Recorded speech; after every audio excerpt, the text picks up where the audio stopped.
फौजी की जिंदगी एक संघर्ष है, एक त्याग है। और ऐसा नहीं कि ये संघर्ष और त्याग तभी तक रहता है जब तक वो फौज में रहे, बल्कि ये संघर्ष, ये त्याग समय के साथ साथ उसके रिटायरमेंट तक भी जारी रहता है। हम बात कर रहे हैं उन रिटायर्ड फौजियों के बारे में जिन्हें सरहद पर एडजस्ट करने के बाद समाज में एडजस्ट करना एक जंग जैसा ही है, जिन्हें समाज शाबाशी तो देता है लेकिन साथ नहीं देता। एक ऐसी अनसुनी आवाज जो दशकों के बाद दब के रह जाती है गांव के किसी कोने में और सिमट के रह जाती है वोटर लिस्ट के पन्नों में। जब 18 से 19 साल का फौजी फौज ज्वाइन करता है ना, तो वो बिछड़ जाता है अपने समाज से, अपनी मिट्टी से, अपने गांव से, अपने आंगन से। और गांव भले अपने फौजी को भूल जाए, लेकिन एक फौजी अपने गांव को कभी नहीं भूलता। साल के हर 30 त्योहार याद दिलाते हैं कि फौजियों के भी होली और दिवाली आता है, लेकिन वो समय के साथ सब छोड़ देता है। होली, दशहरा, दिवाली, वो छोड़ देता है अपना समाज, अपनी जवानी, अपना बचपन, अपने सपने, और उन्हीं सपनों और अपनों के बीच छोड़ देता है एक आम जीवन, क्योंकि उनके रगों में खून नहीं देशभक्ति दौड़ती है। लेकिन वही 40 साल का फौजी जब रिटायर होकर वापस घर आता है तो वो दुनिया से कट चुका होता है। वो सोशली कट ऑफ हो जाता है समाज से। वो समझ ही नहीं पाता सर्विस और रिटायर के बीच के गैप को। वो पाटने की कोशिश करता है इस खाई को। वो जोड़ना चाहता है दिल और दिमाग को। वो फिर से पुराने लम्हों को जीना चाहता है। वो सींचना चाहता है अपने खून और पसीने से अपनी मिट्टी और खेत को।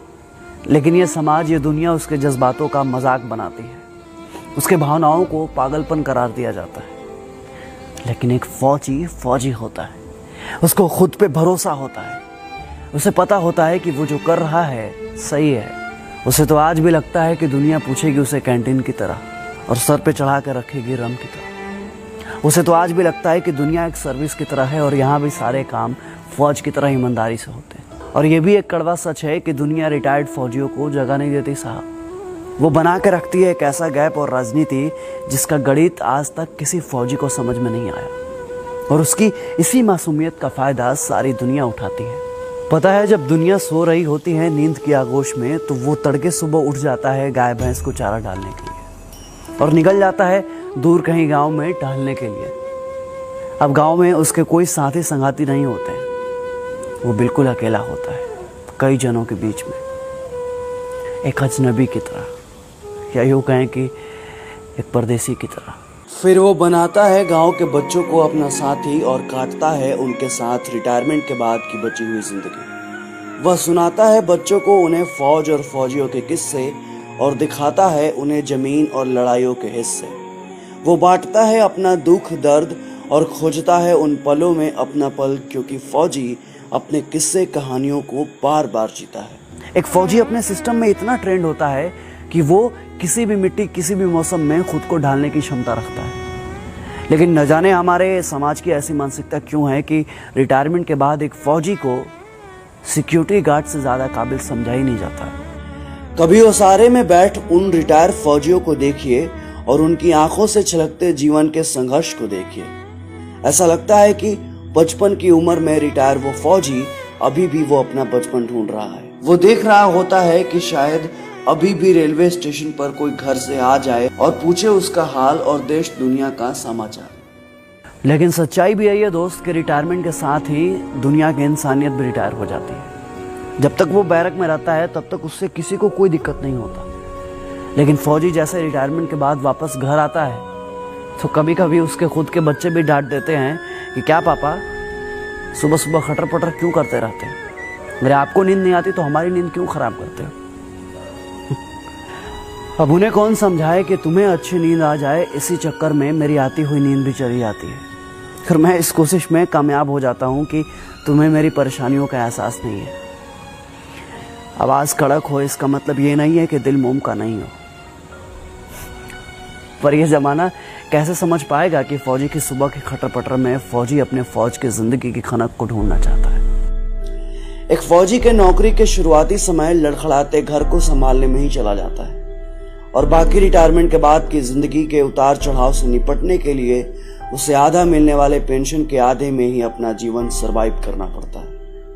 बाहुबलियों के जोर जबरदस्ती और कोर्ट कचहरी के चक्कर लगाते उन फौजियों की कहानियां ये चीख चीख कर कहती है, ये सादगी और ईमानदारी के नाम पर फौजियों के साथ कितना छल हुआ है। अनुशासन में स्थिर रहने वाले फौजी जब घर आते हैं तो वो शायद ये भूल जाते हैं कि जमाने की रफ्तार में लोगों की टेंडेंसी में कितना बदलाव आ गया है, और इसलिए परेड में लेफ्ट राइट करने वाले फौजी भाई लोग किसी भी गलत चीज के साथ लेफ्ट राइट नहीं कर पाते, और शायद इसलिए समाज उन्हें पागल कहता है।